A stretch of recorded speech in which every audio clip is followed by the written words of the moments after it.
G'day, g'day. Welcome back to another episode of Passing the Peace Pipe. Your residential shaman, the old Packer, right here, and joining me as always, Blitzfreak! whoop whoop! Alright, today we're chucking anti-vaxxers into the bowl, lighting them up, and seeing what they're doing, their latest craze, the 5G fucking towers, and basically how it all got started with the anti-vax movement. Yeah, it's really strange how 5G and anti-vax are related, but you'll get more into that. Yeah, it just kind of popped out of nowhere. It's like their latest thing to attach onto. Yeah. I thought I should probably start this with the most common reason that people think vaccines are bad is just the misinformation out there, or the correct information they receive, but then is interpreted wrong. So the first thing people need to know about vaccines is there's different types. Obviously, everyone knows they're trying to give you something that's very similar to the virus so that your body builds up an immunity to it.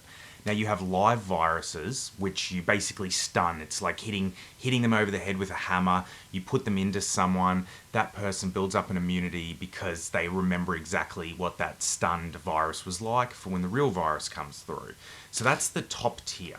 And then I'm not going to go through what sort of viruses are which types. I've heard there's a lot of viruses out there, so it's probably best. There are, yeah. So the second tier is when they have killed the virus. So it looks exactly like the virus, but now it is dead. So they've shot it through the heart. They've put it into your body. Do viruses have hearts? This virus in question does. Oh, okay. And I mean, metaphorically, probably. And they shoot it in the heart, and now it's dead. And they put that into you. The second level of virus will not build up an immunity for your entire life. The first type does, but this is the sort of one where you might have to go back every 6-10 years and get a booster, like tetanus, I believe. Tetanus would be an example of a second. Yeah, I know I'm behind on my tetanus. Yeah, now I think it's about 10 or 15 years you need to get a tetanus. The third type is when they they decide. Some viruses, literally, you have no choice on how you put them into people, and other times it's just a safety reason they do it. So if a virus was too deadly, they might just say, for example, they chop its arms off. Now, if its arms look different than every other virus or every other molecule out there, when you acknowledge the arms, you probably won't get sick. So this is when people start to put aluminum salts in, intentionally to make you sick. But I'll talk more about that, because that activates your immune system. So then you know, if I ever see these hands, I need to destroy them. Now, obviously, when the virus comes, it will be connected to the hands, but your body will notice the hands. That's the third. The fourth worth mentioning, because there are others now, I believe, but the fourth that is definitely worth a mention is when they use basically the excrement of the virus. So they might take a virus and then they just let it basically poop out, and then they put the poop into you as a vaccine. This is the weakest type of one, and that way you'll still get a virus, but as soon as it starts to process its own shit in your body, that's when you'll notice it and go after it. It's much weaker, but sometimes there's no option. And that's really how all the vaccines work. But most people really just don't understand, and we'll talk about how they are poisonous and give you autism. Oh, there you go. I think you've added a couple of new wrinkles to my brain. Oh, wrinkly brain. That's the best kind of brain. You need to maximize that surface area. You want them to be soft and moist. Keep your brains moist. Moist.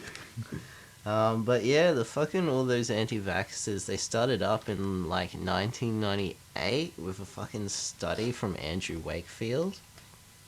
But he just kind of was under pressure to produce results, most theories say, and kind of just fudged him, and not much good internet back then, so people really couldn't check his shit. But in 2004, he's suspected in all these false claims and everything. And then in 2010, he was officially proven false, and the study's supposed to be thrown out. But it still looms in the internet, and that's where all the Karens in their anti-vaccine face groups have gotten it.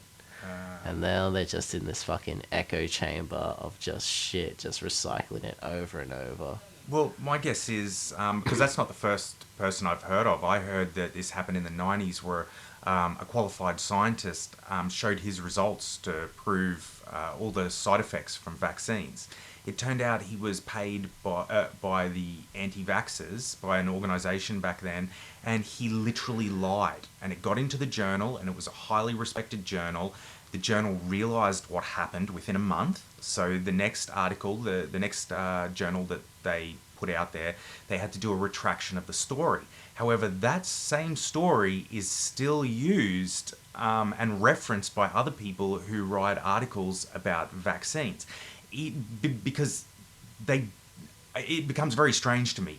Obviously, once it's redacted or everyone knows that it's not real, but you can still physically find a copy of that journal, which means you can write an article and you can state that as fact, and you can just say, here's the reference. So you're right, it creates a giant echo chamber, and they keep bringing up the same few points, but these are all usually lies. Yeah, exactly. But I think it's really funny that they kind of, I don't know, like a virus, they develop and mutate and get new fucking things in to fucking hate on just out of random. Because, yeah, it's like the latest thing they've jumped onto is fucking 5G, and they've been going on that for like half a year at least. And then there's some of them that are like, also, Corona's a scam. I've seen it being called COVID 1984. It's an excuse for the government to control us all. So yeah, random shit like that. But it's like, I just don't understand how people just get these ideas in their head. I had a fucking relative of mine tell me that 5G has been no good, and they knew it was no good back in the 90s when they when they invented it, and it's just like, what the actual shit? How do you think that they invented 5G in the 90s when there was only dial-up internet and fucking brick phones, and they've just been keeping it under wraps, and we've just had 3G, 4G, but no. 5G's been around for like 30 years. It's time. It's happening now. And you know, they just think it's a good time to release it now with Corona and shit. It got released in like, tested in countries in like 2018. And it's like, they're just catching on to it the last 6 months. And it's like, it's already been in countries for over a year. And then, yeah, other people just be like, oh no, it causes corona. It's actually, corona's just radiation sickness from the 5G. And it's like, holy shit, how do you just get to that point, you know? It's pretty crazy. Are you gonna have that peace pipe, mate? Yeah, I should have had it before you stopped talking. That was just totally a mistake. He's just like staring at me. Yeah. But did you want to go? Oh, yeah, sorry, no, I will. Well, have your peace pipe, mate. Okay. Have your peace pipe, jeez. This kid over here, I'll tell you what.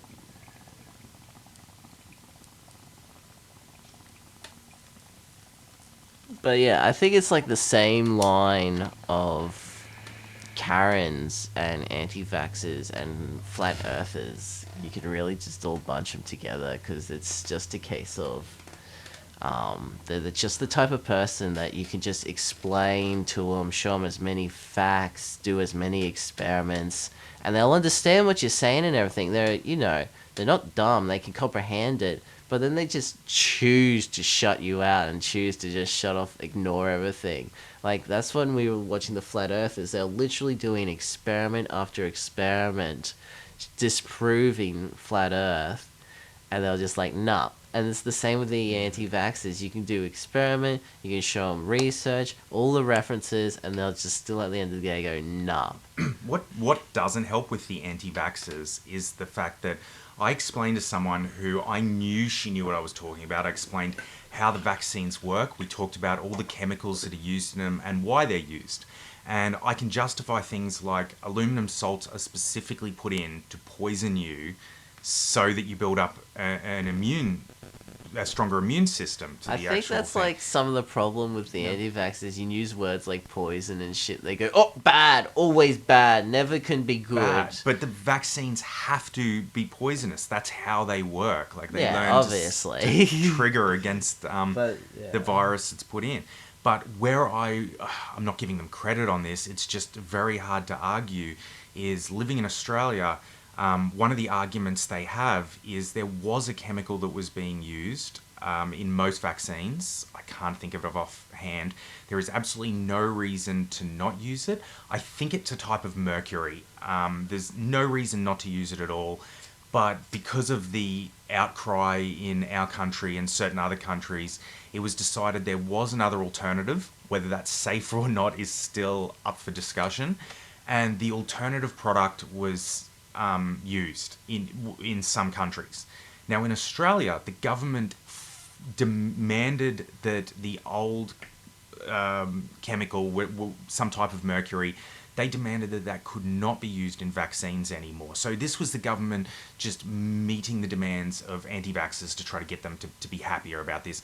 And that's fair enough. I understand that. What doesn't help the argument is that every private company that develops vaccines followed that protocol. No one used the chemical that they were told not to use, except for a government laboratory, which they were producing them and giving them to people. So, and then private tests were run, which showed that the chemical was still being used in the vaccinations. And all of a sudden, anti-vaxxers go, see, you can't trust the government. Why is the government lying? Look at what they've done. And you're right, you can't trust the government. I have no idea why the government lied. And I mean, all the private companies that make these, they followed the protocol. But the company, because the government lied, anti-vaxxers use that as an argument of, well, see, I have proof that they lied, therefore the vaccines don't work, which just isn't true. Trusting your government and believing in vaccines are not the same thing. Like, you just you gotta use them. If these people don't believe there is a coronavirus, then what the fuck do they think the vaccine is? That's what that's gonna be that's made? what I'm thinking exactly. Is we've already have the anti-vaxxers protesting 5G and Corona and kind of combining them together, and there's been I don't know what's happening all around the globe, but I know in Australia and particularly in Sydney, they had about I think it was a couple of hundred, if not a couple of thousand protests, but then a couple of hundred protesters in Brisbane, a couple of hundred protesters in Melbourne as well, all during Corona, all coming out saying Corona and 5G is a scam, and just like, and this is like a couple of weeks before the Black Lives Matters protests, so not to have those two, mixed up or anything. But yeah, the anti-vaxxers are out there first for the very, very wrong reason. But it's just crazy that they can just have this many people gathered together and everything. But you see in America, though, they have the freedom rights protests for Corona and everything about protesting the quarantine and everything.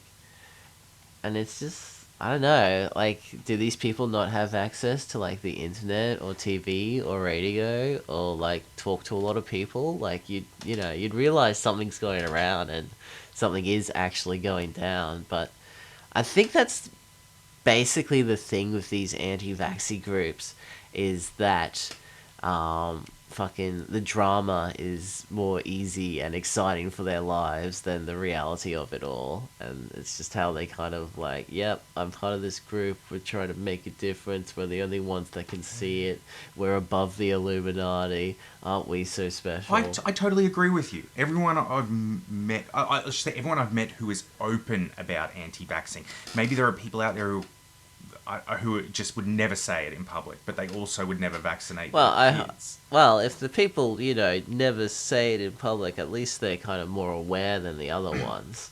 That's true. But look, I guess to play devil's advocate on this as well, and I am totally for vaccinations, but I could argue reasons why. All it takes is one fuck up when you give people vaccines and everyone will use that for the rest of their life, the next 70 years, 50 years they're Well, alive, whatever. that's what basically you said with that government thing. Is like they put in the chemical, people fucking tested it, Yes. realized they're fucked up, and now, ever since, anti-vaxxers have been able to But refer it to be like, is it? Yep, yep. in that case, no one was actually hurt. Whereas now that we have like coronavirus, the biggest risk is that they create a vaccine. Now, the thing about creating vaccines, if you put me in a lab with other people, I'm sure we could bring out a vaccine easily within a month from the time infecting everyone. The issue isn't with whether you can kill a virus, it's about what damage you're doing to the body of the person when you put it into them as well. So there's no real way to know what would happen. And as I explained with the different types, some of these, look, what might happen is they might use a virus that has a certain look to it, and they'll, when it goes in you, I guess like the medicines are meant to be kept at certain temperatures and stuff.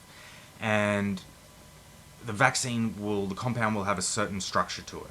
But there's a whole lot of reasons that structure can actually change before it gets in your body and you don't realize. So we think we're taking something, and you can run lots of scientific tests and it will appear that one thing is happening when in fact something else is happening. And I mean, I've got a couple of examples, because there was what's it called? Thalidomide.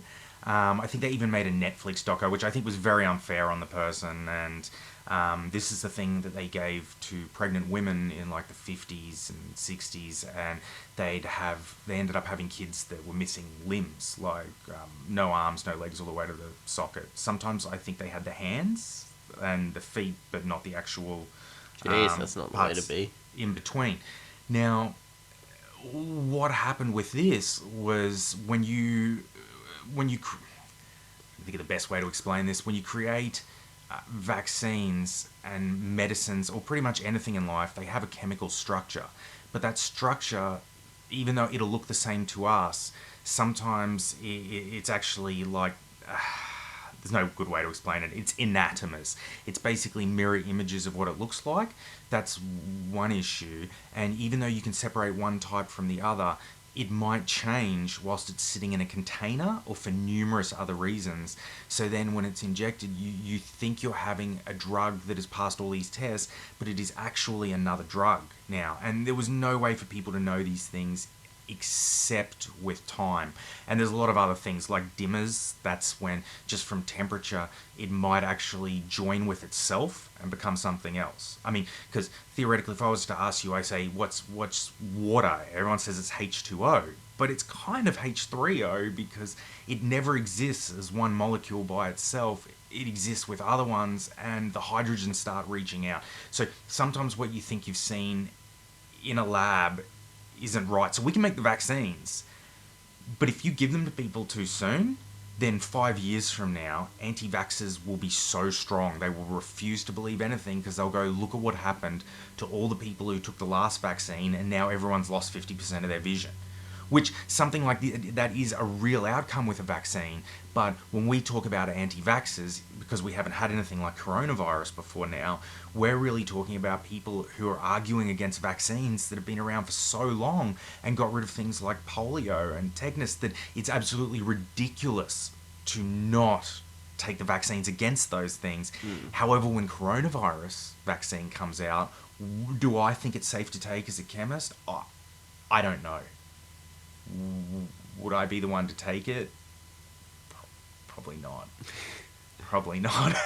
That's fair. As you said, it's, and it is experimental and untested as well. So that's, you don't know what side effects. So, no one really wants to go first with drinking the special drink. No one wants to go first. Yeah. Other than that, yeah, completely ridiculous. Unless it is an untested, unverified vaccine, But if it's fair enough, you can be a little suspicious. But how do you verify something anyway? Someone's got to take the bullet for the team. But you don't know the effects something will have 20 years later. as well. Yeah, that's true. Until the That's just time like period has passed. what they're doing with vaping as well. It's because they say it's healthy and everything at the moment, but they like it's healthy for the time period. We've tested it. Yes. We don't know what it's going to be in 40, 50 years.